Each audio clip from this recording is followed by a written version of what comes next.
अस्सलाम वालेकुम वरहमतुल्लाहि वबरकातुहू। क्या हाल है आप सबके? उम्मीद है आप सब खैरियत से होंगे। आज की क्लास में हम पढ़ेंगे तजवीद के मानी।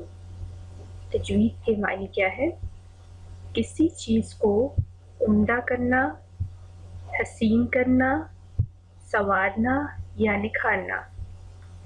तजवीद के मानी है किसी चीज़ को उम्दा करना, हसीन करना, संवारना या निखारना। अब हम देखते हैं कि कुरान की ज़बान में तजवीद के क्या मानी है।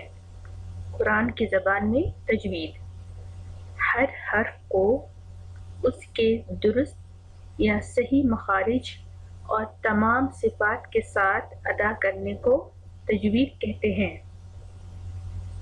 हर हर्फ को उसके दुरुस्त या सही मखारिज और तमाम सिफात के साथ अदा करने को तजवीद कहते हैं।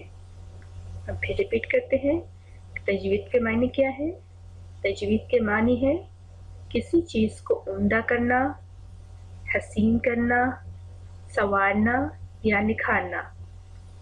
और कुरान की ज़बान में तजवीद कहते हैं हर हर्फ इनके हरूफ तहजी 29 हैं, उनको उसके दुरुस्त या सही मखारिज और तमाम सिफात के साथ अदा करने को तजवीद कहते हैं। माअस्सलामा, ज़ाराबिक अरबिक लर्निंग।